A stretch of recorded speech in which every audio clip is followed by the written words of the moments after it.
Let us start with a word of prayer. Let us pray. Gracious God, you are the light no darkness can overcome, and yet you meet us in our half-light, in our pride, our certainties, our quickness to name an enemy. Give us this hour the humility to hold our convictions firmly and ourselves honestly, knowing that we do not own the truth or the justice we so easily claim. Teach us the wisdom of the serpent and the harmlessness of the dove.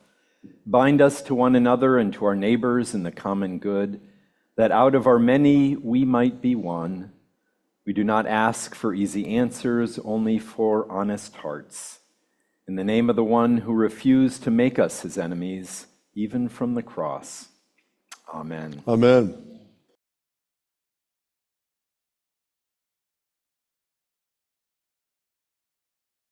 To remind us, what's the problem? The problem is, of course, that Pastors Tom and Ted fear that America is facing a crisis, that our very existence as a democratic society is threatened. As children of light, Tom and Ted lift up the high-minded values of justice and freedom and equality for everyone, care for the poor, and peace on earth. The question is, will these values save America? And of course, Reinhold Niebuhr replies, Tom and Ted, you are naive. You're not realistic. You don't take original sin seriously enough. The course of history is not determined by high-minded values and nice people who lift up wholesome goals. No, the course of events is determined by power. It's power against power. Get real, you guys. We're going to go through what we've gone through the last few weeks, and that is kind of a summary of both chapter 4 and Ted's essay on chapter 4. Then we'll go through a few questions of clarification of both chapter 4 and of Niebuhr's book, and then also the fourth essay from Ted. And then we'll have some questions that relate that material to our present day situation. Okay? So both Ted and the chapter begin with unity with diversity. A free society is many groups, religious, ethnic, economic, not one. And the diversity of groups is a positive thing, but can be a negative thing as well. Two false unities are rejected: rule by force and a shallow secular indifference. The real question is, how do we integrate the groups so the whole is enriched and not destroyed?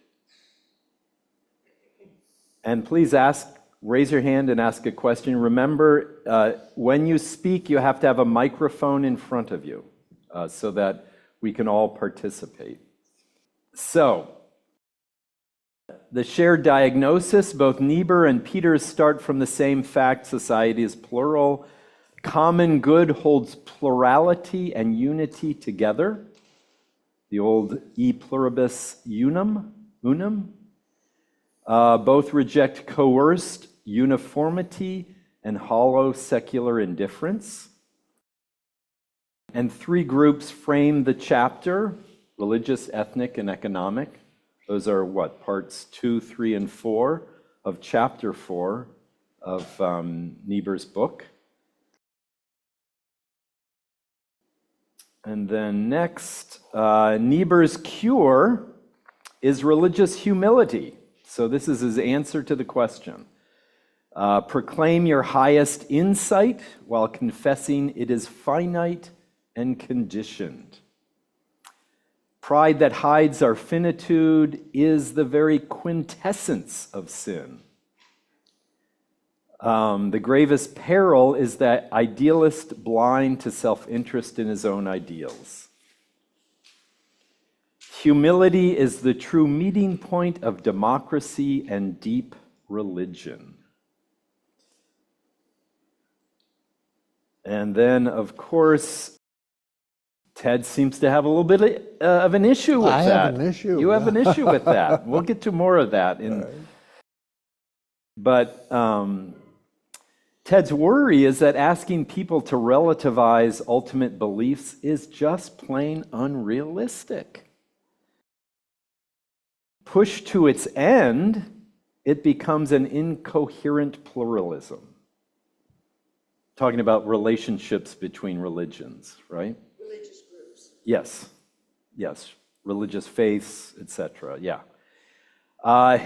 Ted's alternative, surprise, surprise, is Lutheran. To the distinction between law and gospel, and God's law, the golden rule, as an example, is common ground. The gospel, in distinction to the golden rule, stays the church's gift. It is through divine revelation, revelation.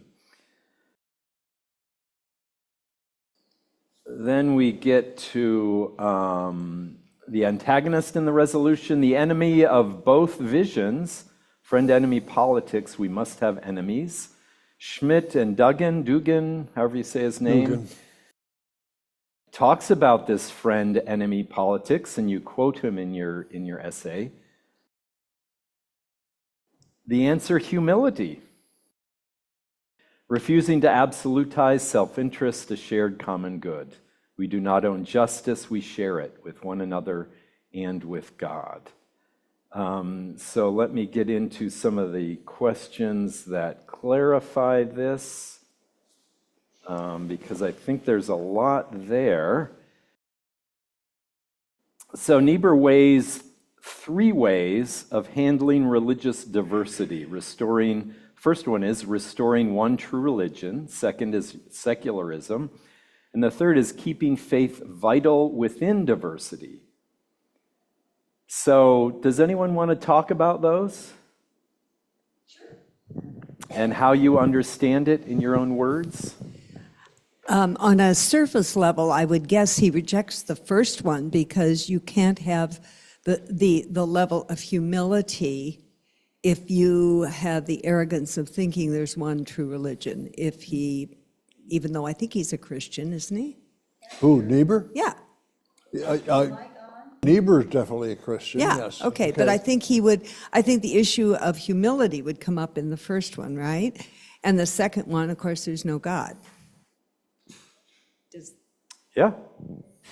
Others want to add to that? Just wanted to add to what Karen said about under one God. I would like to add it's self-doubt. A lot of religious people don't have self-doubt. They don't doubt what they're believing. Mm-hmm. And once you set yourself in believing that's the only truth, that's when you have conflict. And that's my statement. Yeah, self-doubt, you can't have self-doubt without you having humility. I think, as I recall, he also mentioned something about, in terms of the one true religion, that doesn't allow the creativity to come out of the diversity that is in every society. With regard to the secularism, I mean, I think for many of us, our kind of view of that is, I mean, that's kind of what happened with Europe, the 20th century Europe, right? Became more and more, and I don't know if Niebuhr was already feeling that in the 40s, was Europe becoming pretty secular then. So I think that's probably what was on Niebuhr's mind when he was writing about secularism, that he didn't want to go that direction as Europe was. Yeah, I remember the history of Christianity that we just did, and the one thing that came out after World War I is just the devastation of the people of Europe, that in this Christian, all these countries, we killed so many people. And how does that reflect on our faith?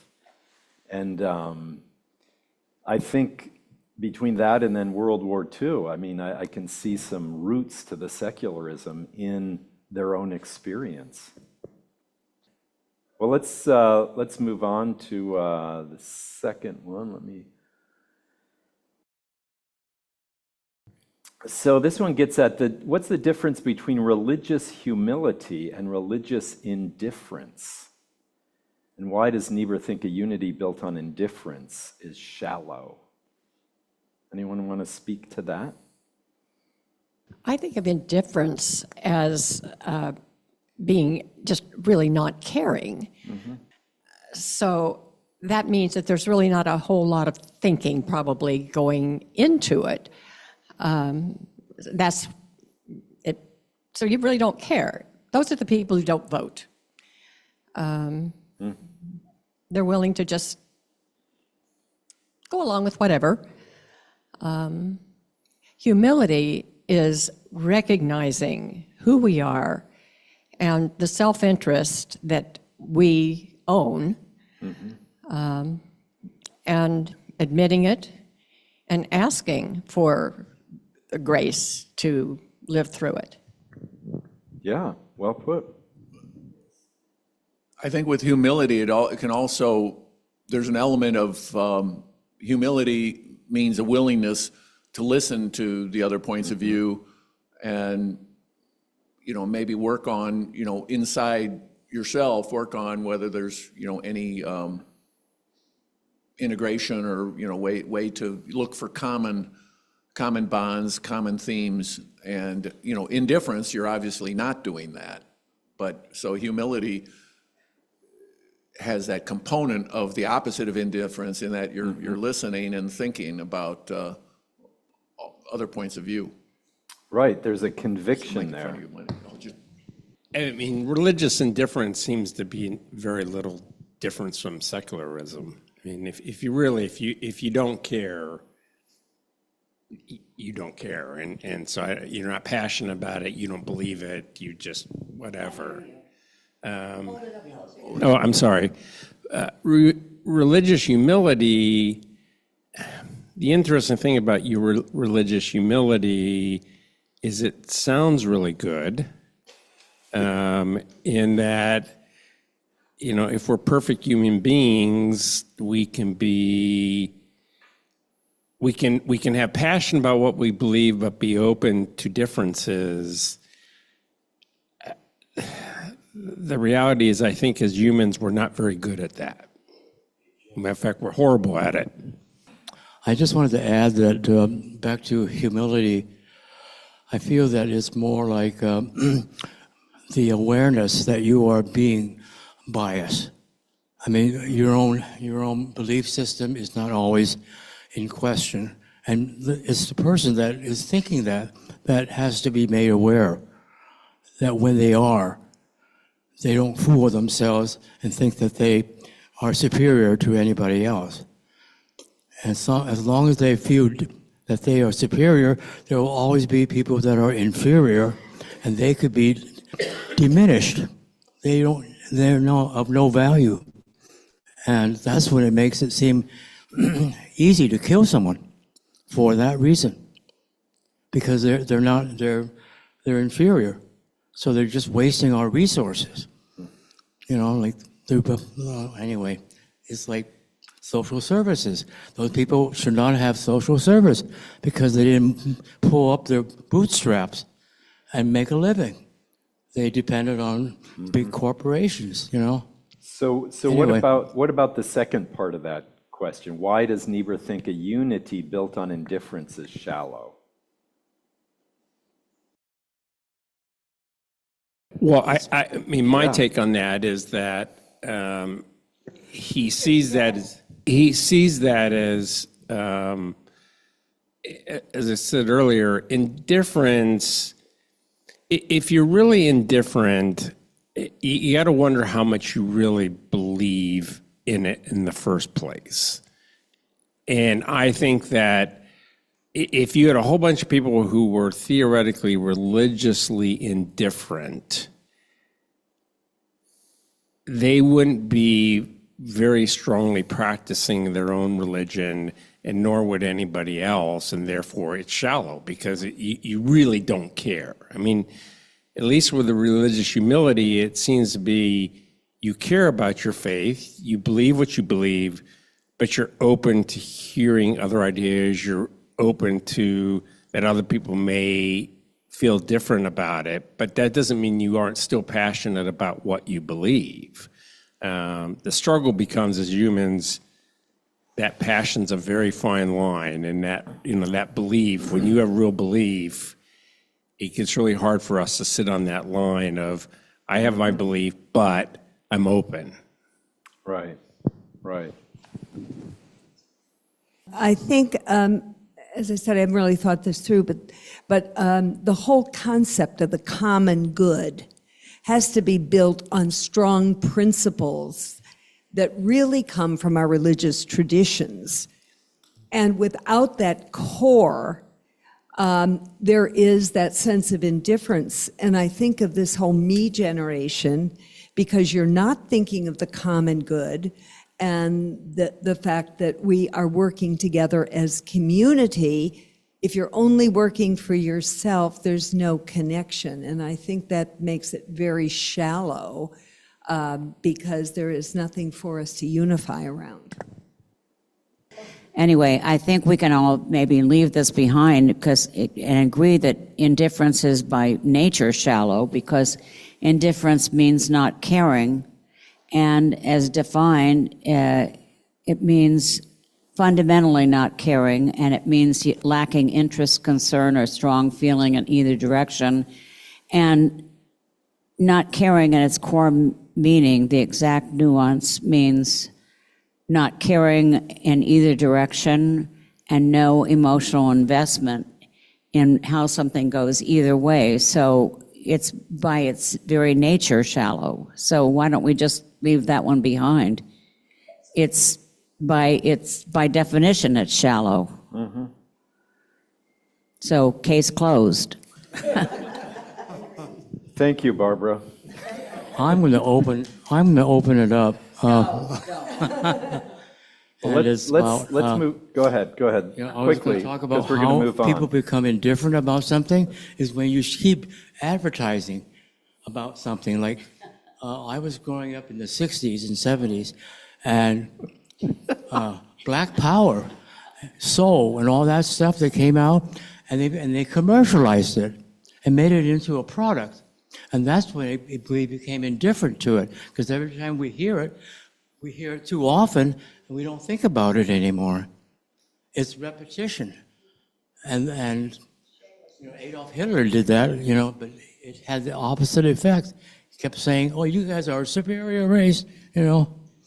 We are the, what? Yeah, we worked for a while. Okay. So we're going to move on. So now we get to Ted's essay. Ted says he finds Niebuhr's solution unrealistic. What are his 3 reasons? Anyone remember? Let's see. First, it takes critical consciousness. He says, I find Niebuhr's argument unrealistic. Unrealistic, for multiple reasons. First, it takes critical consciousness for you or me to recognize the relativity of our own perspective, the partiality of our own worldview. Most of us live in the religious dimensions of our life at the level of first naivete. And this reminded me of your God, the World's Future book. Funny thing. Yeah, I know. Because how many years ago when I read it? Decades ago. I really liked the 3 scheme, that 3 parts you have. Yeah. So explain to those what you mean by the first naivete, and how that is related.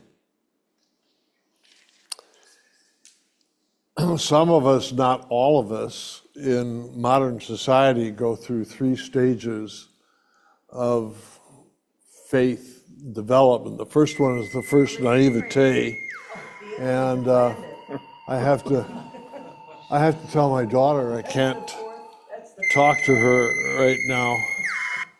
So when we are growing up, I don't know if you noticed, but you think everything your mom and dad tell you is correct. And children cannot develop critical consciousness till they're 12, 14, 16 years old, and only if they're trained to develop critical consciousness. Critical consciousness means taking a look at one thing from two different points of view. So usually the religion of our parents and the politics of our parents and stuff become our own. And then those that go to college in the humanities get hit with critical consciousness. So I remember as a sophomore at Michigan State, my sociology professor described my hometown as a political machine. And I got outraged. What do you mean? The Fords and the police department, Ford Motor Company was in my hometown. The Fords and the police department all had the word friendly on the back fender. I mean, how could it be a political machine, you know? So I had to look at my hometown from the point of view of somebody else who didn't live there. And so also our Christian faith, we have to look at our Christian faith from somebody else's perspective. That's critical consciousness. We don't naturally do that. But in modern society with so many educated people, there are a lot of us running around with critical consciousness. Well, then you have to decide, well, am I going to continue to believe what I was taught, or am I going to change my mind and become an atheist or an agnostic? And it's happening in high schools now because I'm talking to a nun who was a high school teacher, and she said, well, on recess, they go on their cell phones and they read atheists. She was a teacher in a parochial school, etc. So in critical consciousness, you're confronted with somebody else looking at what you believe from a different perspective. And that's where Niebuhr was when he wrote this. He's in critical consciousness. The post-critical naivete is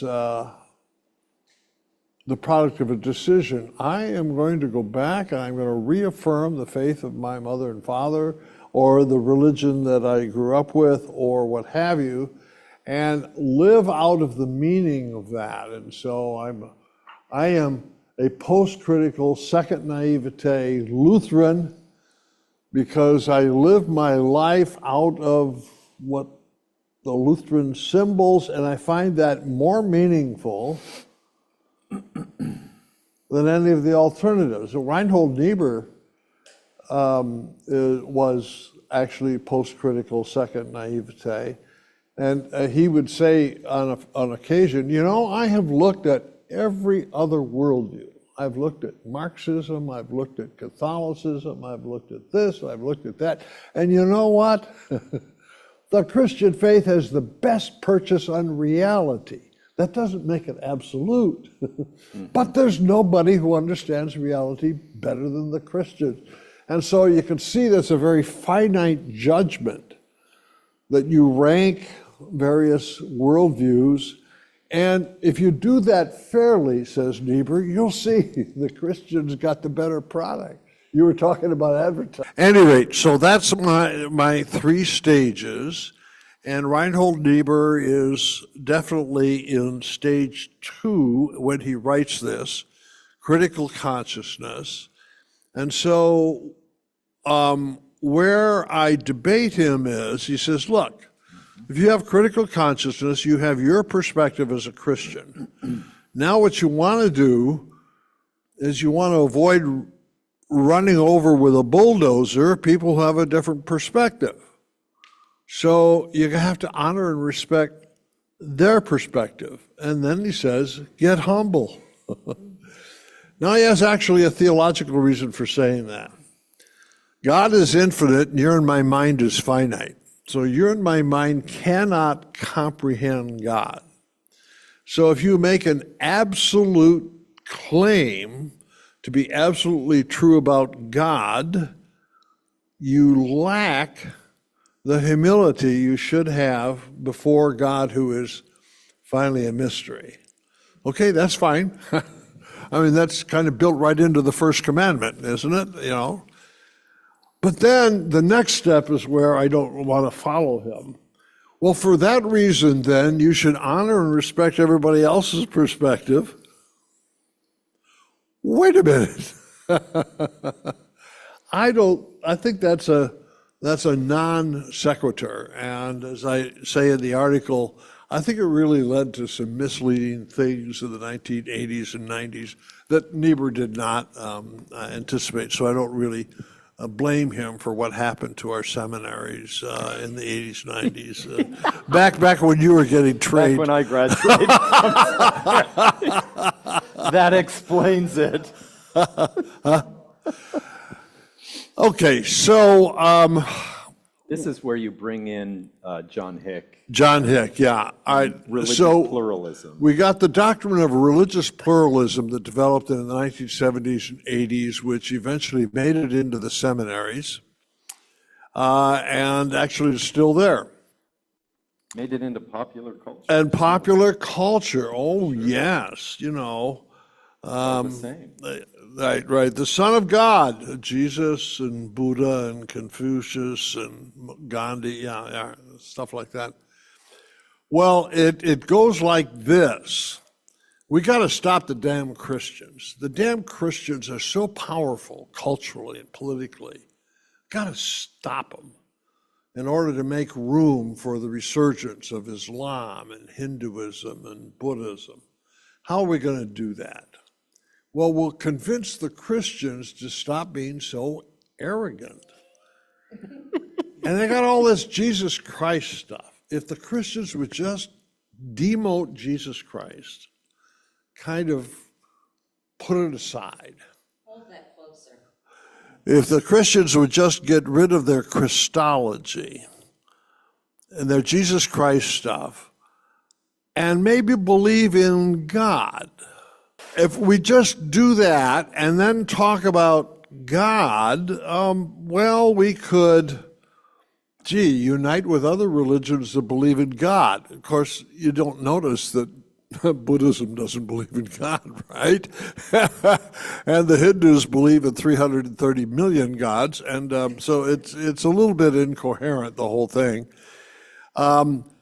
But then you get John Hick, who was the leader of this new doctrine called religious pluralism. And on the one hand, he says, no religion is salvific. And then he says, every religion is salvific.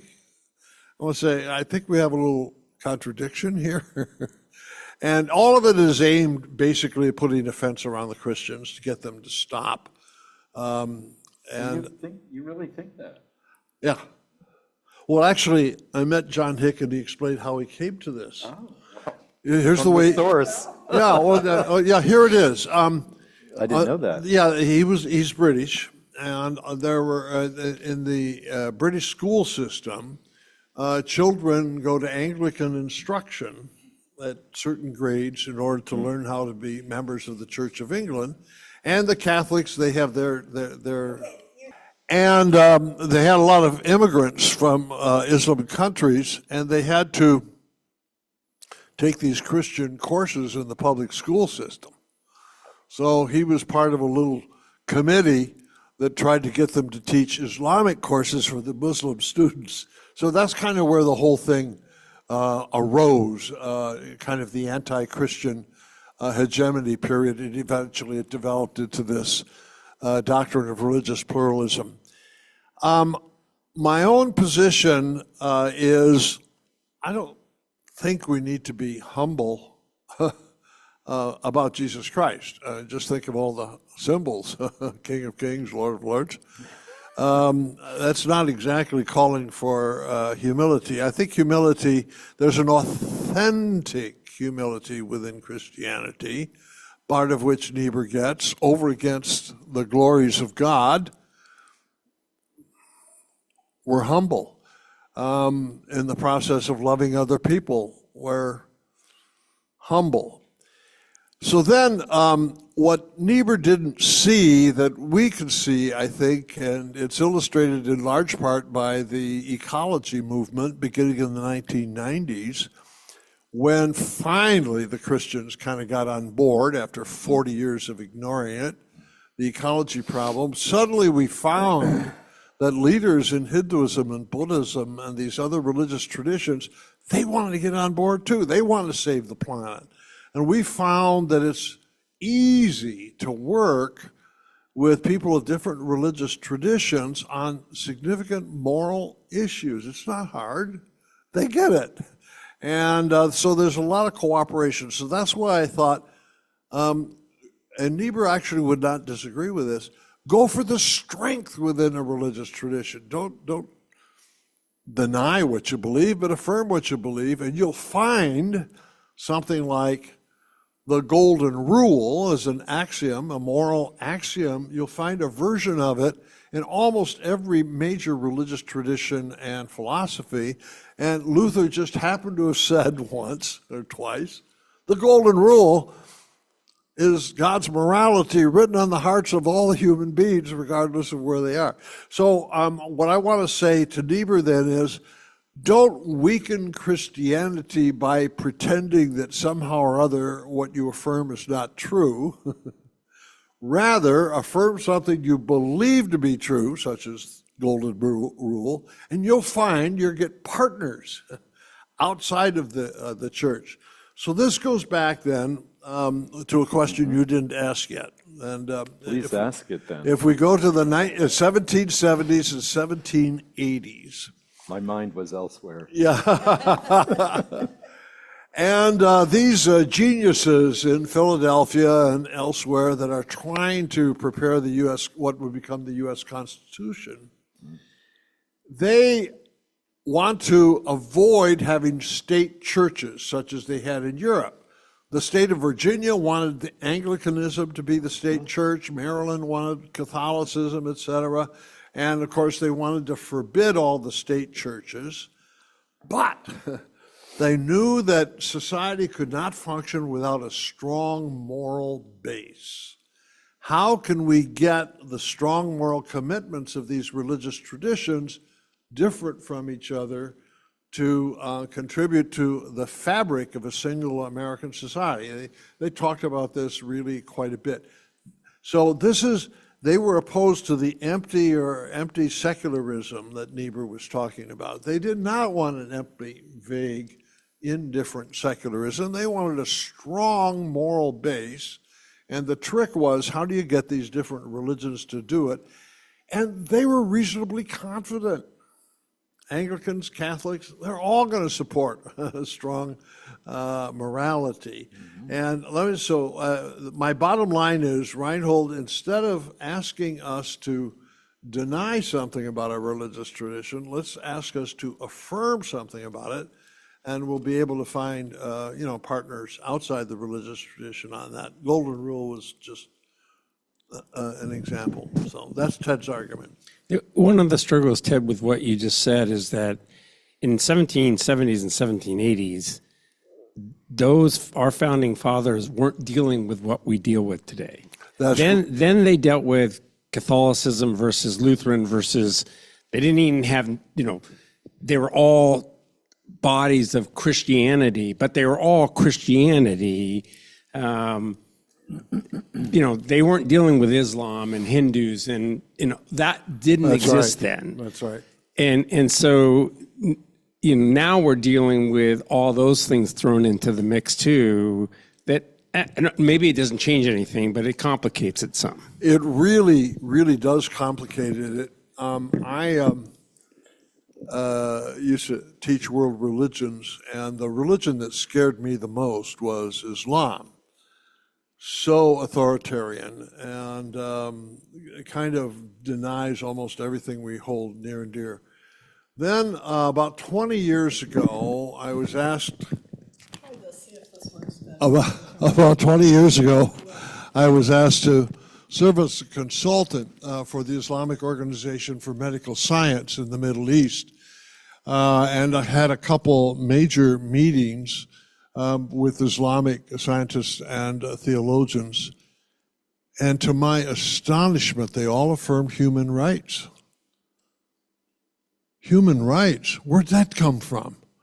Because I had figured they would deny it, but oh no, they all had a doctrine of human rights that looks just like ours. And I wanted to say, I don't get it, but they had it. And I thought, well, this is fine. And that's why they could have a Christian as a consultant, because I would affirm for human rights too. So I want to say, I think practically the problem is really not insurmountable at all.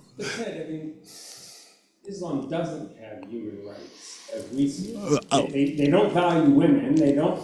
Well, but how can we say that about the whole Islamic faith? I mean, it's just like talking about the whole Christian faith. There are folks who think women should not be in the sanctuary, should be in another part of the sanctuary, maybe behind a veil. But we experience kind of a mainline Christianity, right? Where others have different beliefs within the whole idea of Christianity. And same with Islam. I think we tend to, because they're the loudest, so are evangelicals and fundamentalists, and same with the fundamentalist Muslims, we tend to equate, like our popular culture equates Christianity with the evangelical fundamentalists. We tend to equate Islam with the fundamentalists. And they aren't all fundamentalists. And that's what you're saying. That's what I'm saying. Actually, Jeff, I'm not remembering any Iranian Shiites there, but they did have Muslims from all over the Middle East and Malaysia, Muslims from really different countries.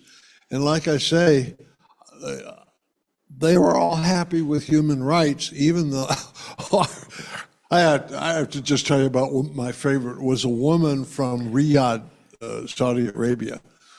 And of course, everybody's male and they're dominant, but she was a very prominent geneticist from Saudi, university professor in Saudi Arabia.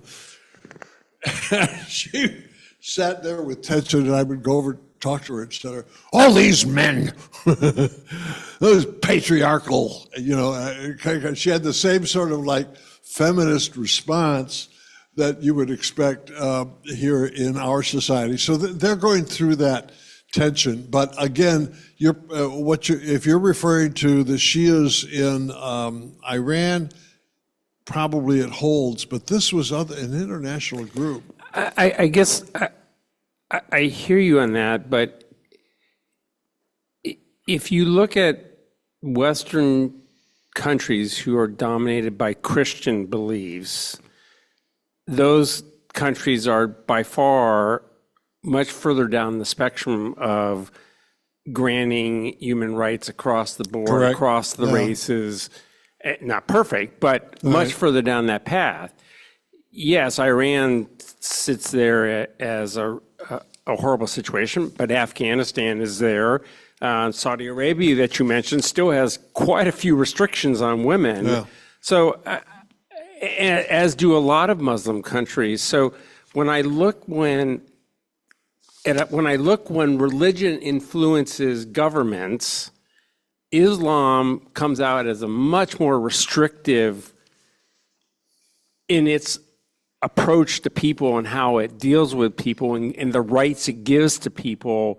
Islam, when it comes up to the government level, is far more restrictive than Christianity is. Well, I think that the problems that you're talking about are real.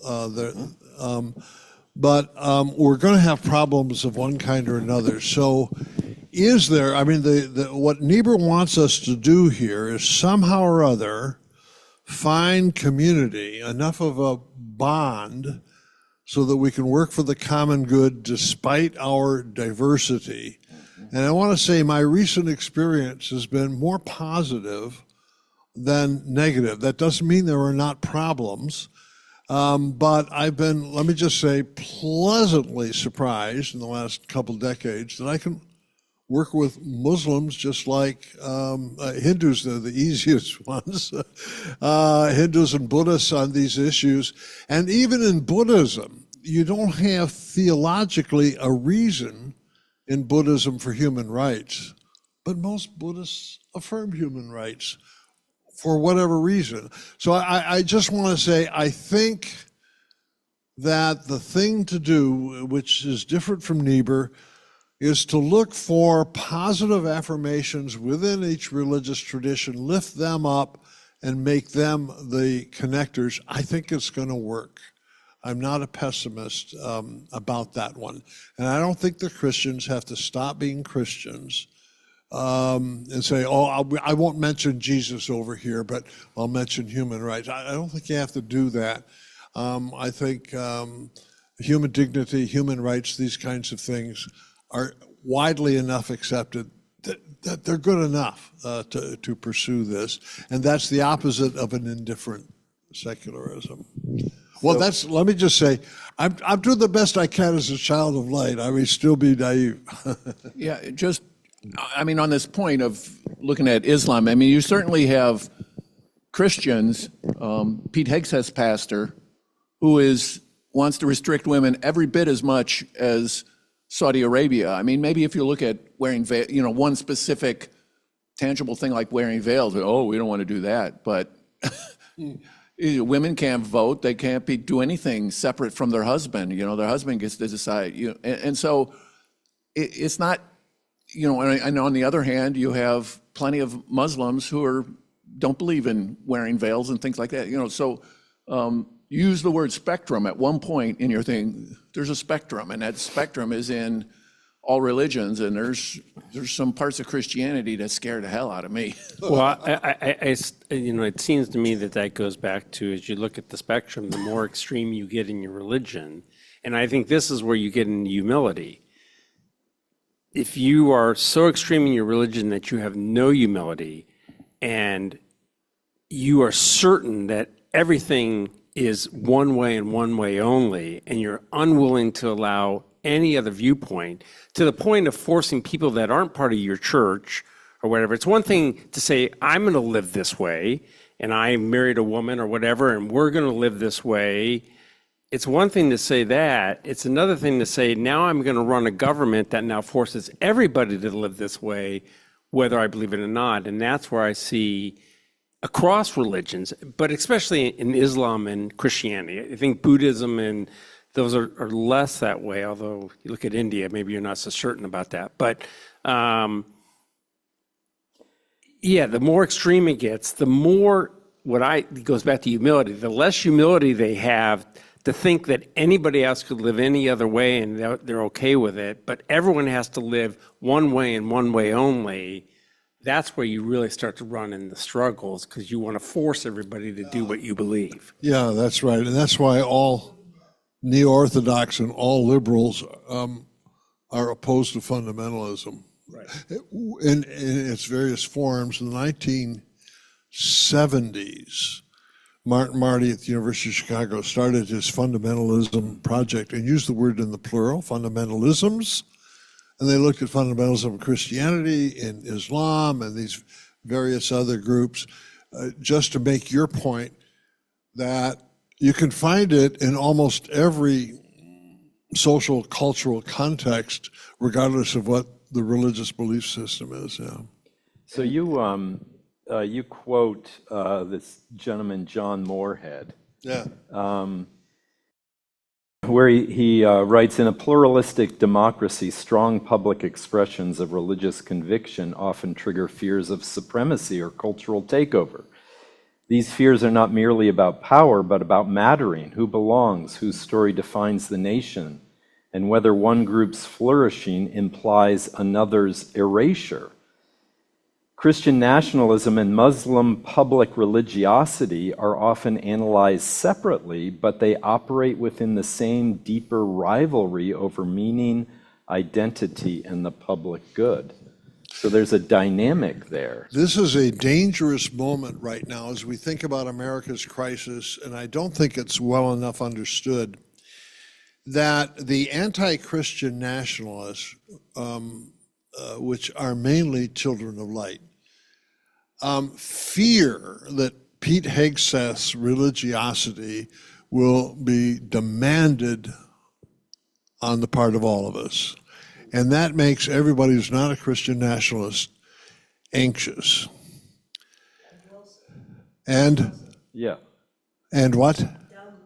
that's, well, you're talking about the Pete Hegseth's pastor, Okay. Oh, and his name is Doug Wilson. Don Wilson. That's right. All right.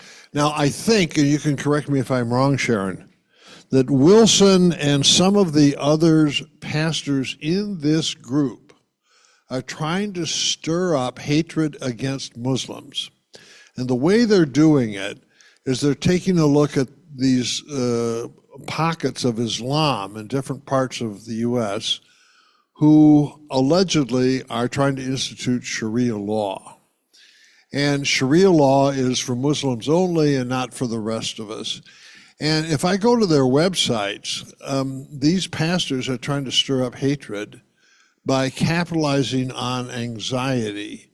So that if you're a Christian in a community that has one of these neighborhoods with Sharia law, that somehow or other we're getting assaulted. This is a dangerous situation because it's the kind of thing that could lead to sort of mob action. And I don't know what to do about it, but it's one of the possible flare points where some violence could break out. And at any rate, that's I hope it doesn't happen, but it's going on. So there's something really sinister about the pastors who are doing it. Wilson's not the only one. There are half a dozen of them. Huh? He's the leader. Well, that denomination. Yeah. See, one of the struggles and one of the things I think that liberals need to do a better job of talking about is that those extremists sort of talk as a group, and they can bring in, like you see all these pastors who are around Trump or whatever, and they want to talk about Christians. And so they make all Christians feel like they're part of it. But what people need to realize, and we need to people understand, is that it's only a stepping stone, a stepping process. So today it's Christians. But look back at Europe when it wasn't just Christians, it was faith on faith on faith within the Christians, and they were perfectly willing to kill other Christians who didn't believe that faith. And that's the struggle with Doug Wilson or whatever, is at some point, it isn't going to be good enough that you're a Christian. It's that, are you their Christian? That's And right. do you believe only in their faith? That's right. And the interesting thing that's pushed about Sharia law is that he's a man who would believe in Christian Sharia law. I mean, he would have no problem implementing Christian Sharia law in this country and forcing basically the same things that those Islams are trying to enforce on us, but using Christianity as his justification.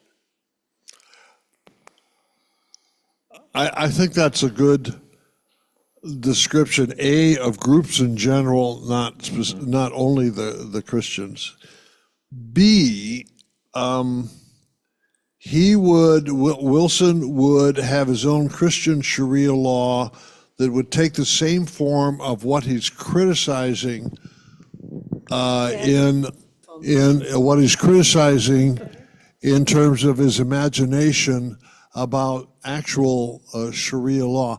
Let me just say what I noticed starting in 2016 is how this administration will announce the evil it plans on doing by initially ascribing it to others. For example, take the phrase weaponization of the DOJ. Those Democrats weaponized the DOJ. Now, I'll weaponize it, but I won't call it that. and it's a mechanism that I think I partially understand, but I don't know how to deal with. So just FYI, Doug Wilson was interviewed by Ross Douthat last fall in his Interesting Times podcast. Maybe you listened to it for over an hour. Very interesting. He refers to himself as a theocratic libertarian. What? Doug Wilson. Doug Wilson, theocratic libertarian. I mean, that's like a contradiction in terms, right? Right, it's his denomination in a sort. I mean, he talked about himself as Presbyterian, Calvinist. So yeah. Now, I was wondering, Ted, how much you know of John Moorhead. I don't know hardly anything other than that. In the article you quoted from. Well, yeah, he does similar things to what I do, but I don't know everything he thinks. Because he wants to say, in the article you got your quote from, he says towards the end, I mean, the name of the article is Taking Over, ? Public Islam, Christian Nationalism, and the Anxiety of Pluralism. And he wants to say Christians can publicly affirm that we will advocate our moral vision vigorously and defend your constitutional rights equally, referring to Muslims. Muslims can publicly affirm that they will live their faith unapologetically and uphold the civic equality of those who reject it. Uphold the civic equality of those who reject wearing veils.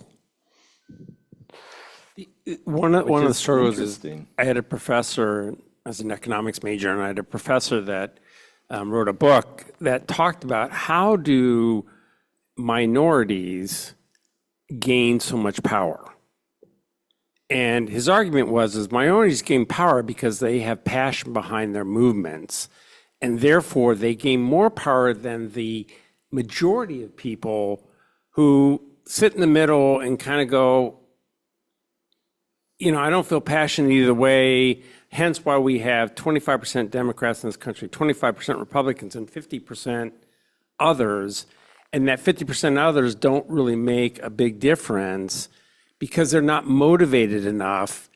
And I think what, Tom, you just spoke to is getting to a point where we can get that middle group to feel threatened enough that they actually want to step back in and say, hey, look, we like our country with an open humility, with a recognition that people can be different, and we don't want extremism driving us and making us do things. And it's motivating them enough to feel like their rights are being threatened enough that they'll step back in and say, okay, this isn't going to work.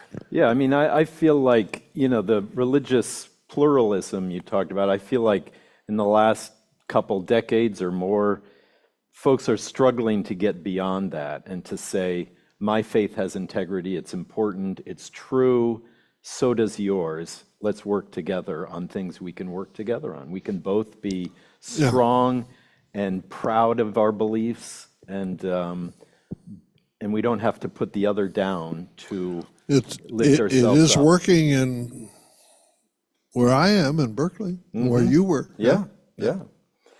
Well, let's get to let's see, another question here. You get into the golden rule.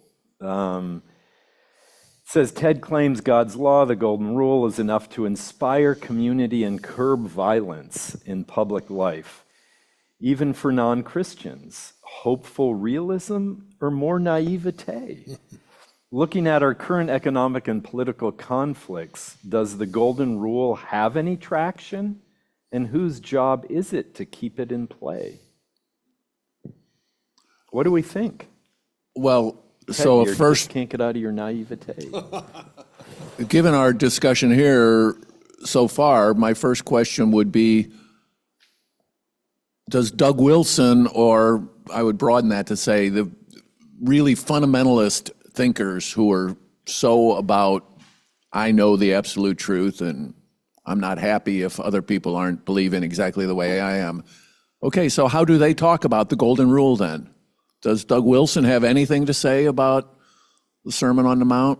I'd be curious. Did Russ didn't come up, but- get to that in the interview? I can't remember. No, he didn't get to the golden rule. But my guess is that Doug Wilson would have an answer, first of all, just from listening to it. And, he doesn't, like he says, a theocratic libertarianism. There's a certain amount of libertarianism in his belief, as contradictory as that might sound, or, opposing each other. But Do you or Sharon know enough about Doug Wilson to say what he's referring to? Libertarianism is a word that capitalists like. Maybe it's an economic libertarianism that he has in mind. That'd be good for fundraising, huh? Yeah.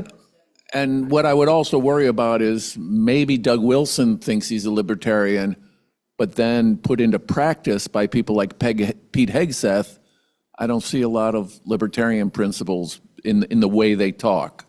Yeah. well, I mean, when I read it, I took small government, not a big brother government who's always in our stuff all the time. This is Doug Wilson. As I listened to the podcast the other day, that's what I would say. I mean, you have to read it and see. I mean, I think he's written a book on this too. He's the poster child for Christian nationalism. Bringing people to Christianity would be doing their good. Oh yeah, Yeah. for sure. He definitely believes that. That's definitely not humility. But he also believes in some kind of plurality of religions in the United States. Yeah, I don't believe that.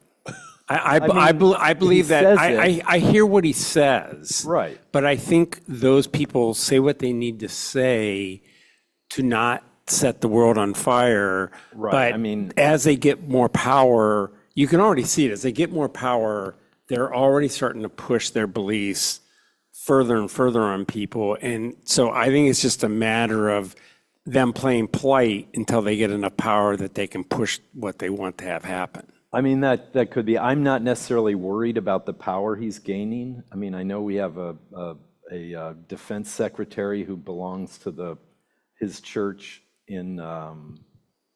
but I don't see it permeating our society very much. I mean, I would tend to agree with you about the whole Christian nationalism thing. There might be more anti-Christian nationalists than Christian nationalists.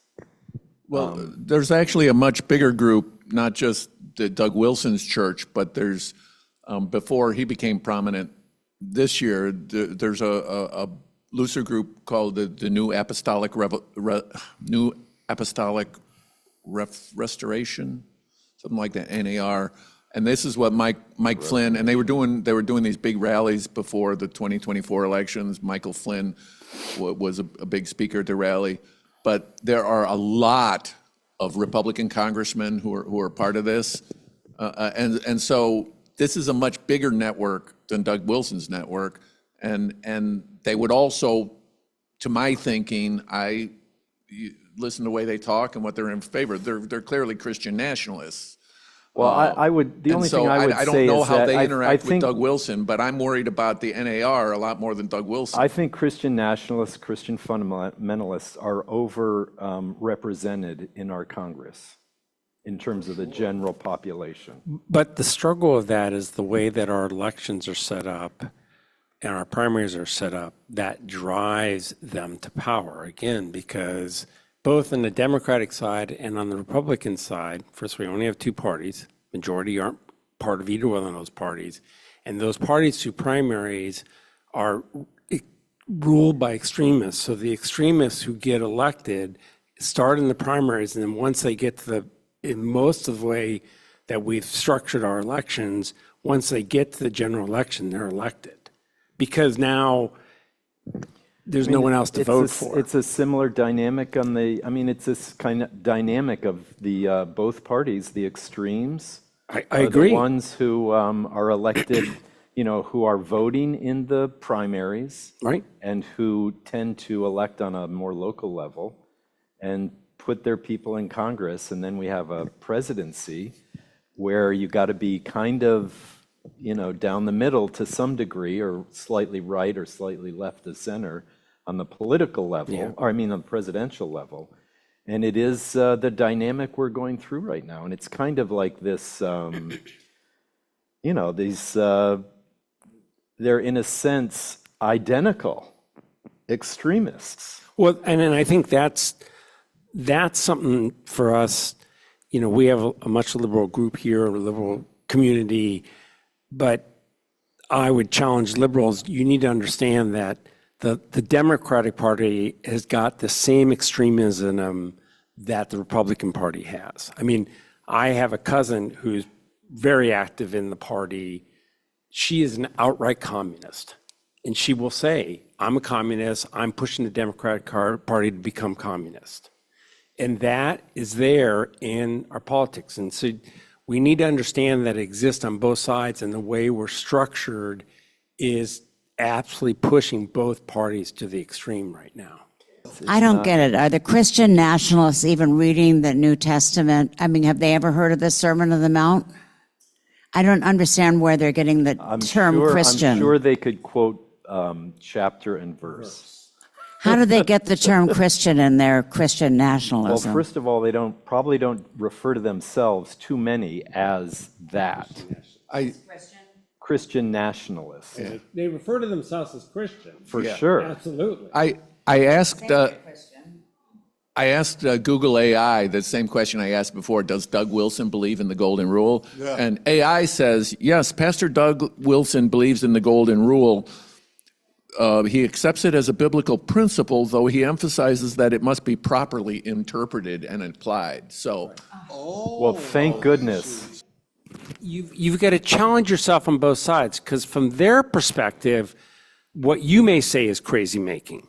That you don't realize that you're not reading the right parts of the Bible that say, women should have their head covered. And so that's the struggle that we're in that both sides would say that we need to really listen to the other side and talk it through versus just being extremist on it. I mentioned in the article just briefly that during the early Nazi period, when political theology was developing, one of the principles of Carl Schmitt, who currently has many disciples today, was create an enemy. The way to make a nation strong is to have an enemy that everybody is afraid of. One of the ways I look at our current crisis here is we have a large number of people in America who want to have an enemy. Doug Wilson wants to have an enemy. These Christian nationalists want to have Muslims as enemies, etc. And I think one of the things that the children of light want, a la Jesus, no enemies. Stop the enemy stuff. What really hurts us, especially for Karen and me, we have close friends who are MAGA Republicans. We don't want them to be our enemy. How do we stop having enemies? And to me, that's one way of formulating the difficulty. Somebody wants enemies, somebody doesn't want enemies. What are you going to do about it? So just to start wrapping this up, another question I want to throw out there. Both readings end on humility. Humility is an asset. Overconfidence is not. Justice is something we share with God, not our private property. Practically, what would change about how we talk about politics if we really believed we do not own justice?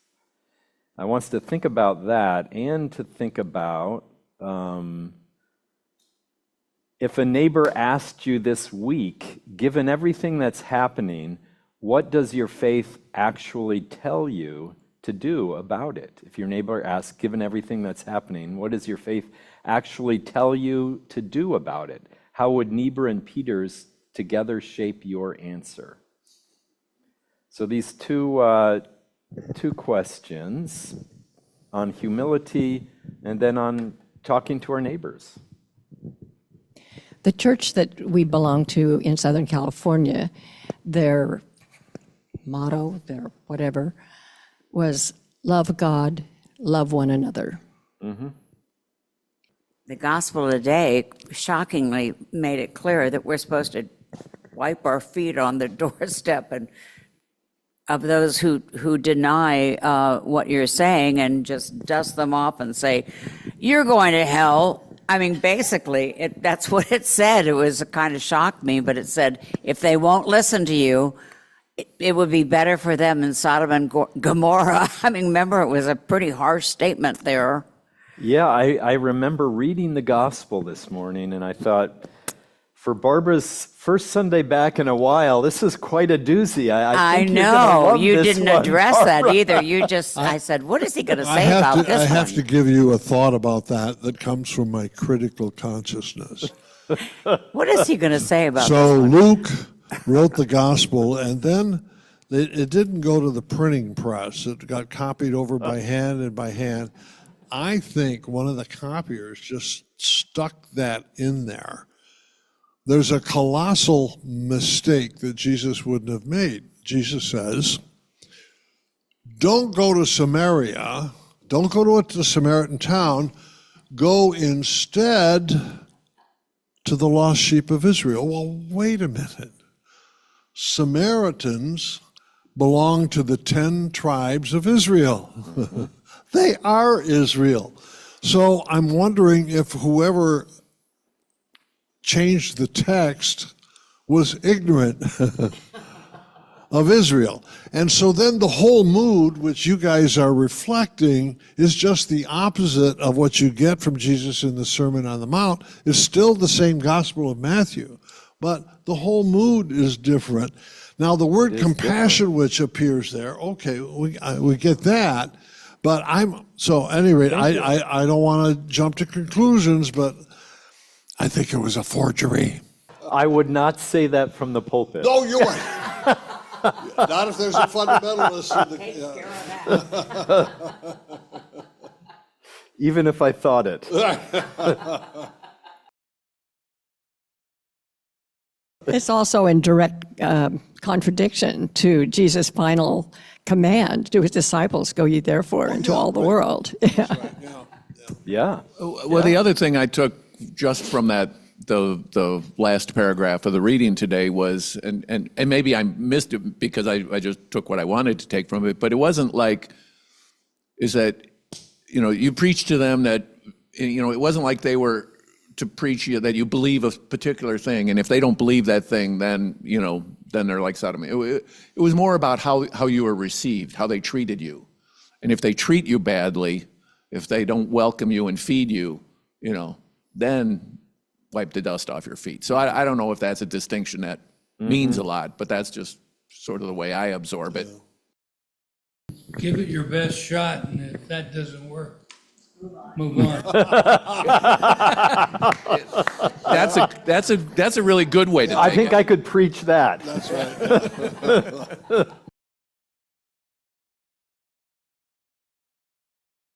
The problem is we all know what happened to Sodom and Gomorrah, so it's a little hard to not keep that in your thoughts when you read that.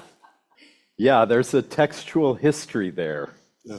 Things got added in. Which is a problem if you're a fundamentalist, because every single word is. Oh, yeah. Every single word. All there A for a reason. fundamentalist would love that reading this morning. I mean, that's the struggle. They would love Right. it. Right. When we talk about Jesus as nonviolent, that's what comes up from others is verses like that. So yeah. Are any other thoughts? Because we got to wrap up here on either of these questions. Humility as an asset. I'm a little confused by this.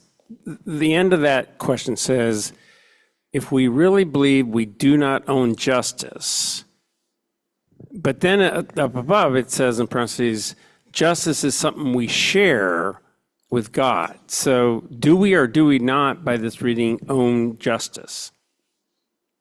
We don't own it individually. No.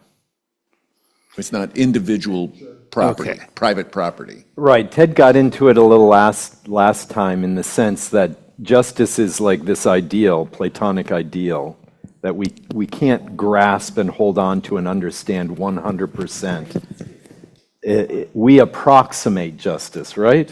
In what we do, we can never fully realize That's Niebuhr's, justice. that's Niebuhr's position. And on the day in which we experience justice, we should be grateful.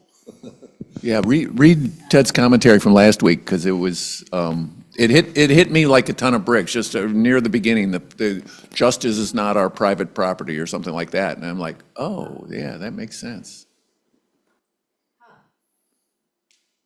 Well, I mean, to me, that totally makes sense, and it goes back to what I said about sort of the middle of our country, is that I think for most of us, we believe that. The struggle I have is the more extreme you get, the more you believe you are the one who's taking, you are the one called to take justice out on others. And I think the middle of the road people believe that, no, that's not the case. You are the one that what? I said, is the more extreme you get in our politics, the more people believe that they are the ones who's supposed to now bring justice on the world, and that their belief is the perfect understanding of what justice is. Yeah, and that, I mean, Yes, versus I think us in the middle are like, yeah, we've got some ideas, but I'm not certain about it. yeah, I mean, that's a demonstration of what goes wrong if people think that they can personally own justice. It's, I don't know, I mean, could you say that justice is not individual property, it's community property? It has to be, Yeah, it's a jointly- community that includes everybody in this room and God. Justice isn't only a social contract. Justice is an eternal standard set by God, and whether you acknowledge God or not, when you experience justice, you actually experience the presence of God. But that's why, and for Niebuhr, we always get it in fragments. Oh, it's authentically divine, but it's not full, it's not complete. But that doesn't mean we should not put forth a justice. Correct. Oh yeah, don't quit. Right, right. Even our, we need to do it. We need to say what's just and what's not, but we can't absolutize it, I guess. Does that question then, if we talk about a government, and, the government is, part of what the government does is sort of controlling justice, putting justice out there.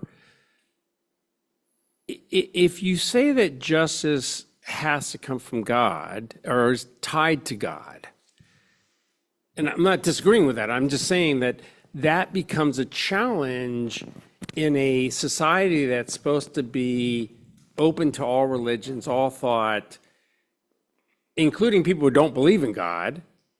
And so the struggle becomes, maybe there's a justification that says you need a religion that's coexist with government, that government can't exist without a specific religion, since that's the main function of government, and government He sounded like Doug has. Wilson now. Well, I just, that's a struggle of you could make the justification. Islam makes that justification. You can't rule without Sharia law because God is government, God is justice, and therefore religion must be co-tied to government. Thomas Jefferson and those people around him have an answer to that. Reason. This is the age of reason. So they believed with Copernicus and Kepler and Galileo and Newton that God has a rational mind. They all believed in God, by the way, with the exception of Thomas Paine. All the other ones believed in God. So God has this rational mind. God has put into the laws of nature this rationality. God has put into your and my mind the sense of moral rightness and justness. And so this becomes the religion. They don't call it that. Their religion was deism. It was Freemasonry. Actually, you'll see this in the doctrines of Masonry because most of them were Masons. And so that's the way they could have universal morality, universal justice, without identifying with one specific religion or another. If you were to remove that reason, it would fall apart, and I think that's the indifferent secularism. When I talk with atheists today, and this is probably common experience, many of them are really moral. It seems to me it's a contradiction. How can you really be moral if you don't really believe in transcendental reason, etc.? And let's put it this way. I don't want to wake them up if they're in a slumber. Just keep believing in justice. Keep believing in morality. Thank goodness that you do. Immanuel Kant, the philosopher, would say, well, the reason the atheists do this is it's an intuition. That the reason you are moral, believe in the golden rule, it's an intuition. And the founding fathers of the U.S. called it reason. Kant would call it an intuition. Let's put it this way, I'm just glad they're moral. Well, thank you all. We'll wrap this up next week. Thank you, Ted. Look forward to your installment number 5. All right, next one's the last one. Yes, next one is the last one.